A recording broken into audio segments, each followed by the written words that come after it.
भारत के सांस्कृतिक वैभव की पुनर्व्यवस्था का लाभ पूरे विश्व समूची मानवता को मिलेगा। प्रधानमंत्री श्री नरेंद्र मोदी श्री महाकाल लोक में सब कुछ अलौकिक, अविस्मरणीय, अविश्वसनीय है।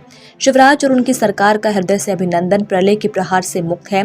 महाकाल नगरी उज्जैन में पूरे ब्रह्मांड की ऊर्जा को ऋषियों ने प्रतीक रूप में समाहित किया। प्रधानमंत्री ने श्री महाकाल लोक के लोकार्पण के बाद जनसभा को संबोधित किया।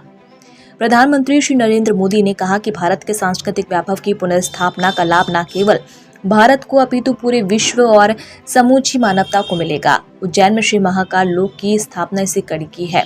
यह काल के कपाल का कालातीत अस्तित्व का शिलालेख है। आज उज्जैन भारत की सांस्कृतिक अमरता की घोषणा और नए कालखंड का उद्घोष कर रहा है। हमारे लिए धर्म का अर्थ है कर्तव्यों का सामूहिक संकल्प, विश्व का कल्याण और मानव मात्र की सेवा है। हमने आजादी के पहले जो खोया था, आज उसकी पुनर्स्थापना हो रही है। प्रधानमंत्री श्री नरेंद्र मोदी ने आज उज्जैन में श्री महाकाल लोक के लोकार्पण के बाद जनसभा को संबोधित किया। प्रधानमंत्री श्री मोदी ने कहा कि श्री महाकाल लोक दिव्य है। यहाँ सब कुछ अलौकिक, अविस्मरणीय और अविश्वसनीय है। महाकाल की आराधना अंत से अनंत की यात्रा है, आनंद की यात्रा है। इससे काल की रेखाएं भी मिट जाती है। महाकाल लोक आने वाली कई पीढ़ियों को अलौकिक दिव्यता और सांस्कृतिक ऊर्जा की चेतना प्रदान करेगा। इस अद्भुत कार्य के लिए मुख्यमंत्री श्री शिवराज सिंह चौहान, उनकी सरकार और मंदिर समिति का मैं हृदय से अभिनंदन करता हूँ, जिन्होंने निरंतर पूरे समर्पण से सेवा यज्ञ किया है।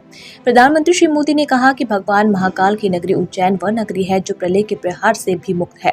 प्रलयो न बाधिते तत् महाकाल पूज्यते। उज्जैन न केवल काल गणना और ज्योतिष गणना का केंद्र है, अपितु ये भारत की आत्मा का भी केंद्र है। ये पवित्र 7 पुरियों में से एक है, जहाँ भगवान श्री कृष्ण ने शिक्षा ग्रहण की। विक्रमादित्य के प्रताप से भारत के स्वर्णकाल की शुरुआत हुई। विक्रम संवत महाकाल की भूमि से ही शुरू हुआ है।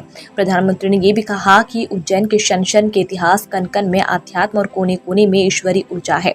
यहाँ कालचक्र के 84 कल्पों के प्रतीक 84 महादेव, 4 महादेव, 6 विनायक, 8 भैरव, 8 मातृका और 9 ग्रह, 10 विष्णु, 11 रुद्र, 12 आदित्य, 24 देवियां और 88 तीर्थ है। इन सब के केंद्र में कालाधिराज महाराज विराजमान है। पूरे ब्रह्मांड की ऊर्जा को ऋषियों ने प्रतीक रूप में समाहित किया है। उज्जैन में 1000 वर्षों तक भारत की सभ्यता, संस्कृति, ज्ञान, गरिमा, साहित्य, कला का नृत्य किया है। कालिदास और बाणभट्ट की रचनाओं में यहाँ की सभ्यता, संस्कृति, शिल्प और वैभव का वर्णन मिलता है। इस वक्त जो आप दृश्य देख रहे हैं, आपने एक चीज़ महसूस की होगी कि प्रधानमंत्री नीचे महाकालेश्वर के शिवलिंग से ऊपर आए हैं। ये बहुत ही समझने की बात है कि ये जो शिवलिंग है वो धरती के नीचे विद्यमान है। ये पूरा का पूरा अभी शिखर जो आपने दर्शन किया, उसके ऊपर सबसे ऊपर नाग चंद्रेश्वर भगवान विराजमान हैं और उसके बीच में ओंकारेश्वर भगवान और सबसे नीचे महाकालेश्वर भगवान विद्यमान हैं। ये शिखर का अद्भुत दर्शन। इस वक्त जो आप दृश्य देख रहे हैं, आपने एक चीज़ महसूस की होगी कि प्रधानमंत्री नीचे महाकालेश्वर के शिवलिंग से ऊपर आए हैं। ये बहुत ही समझने की बात है कि ये जो शिवलिंग है वो धरती के नीचे विद्यमान है।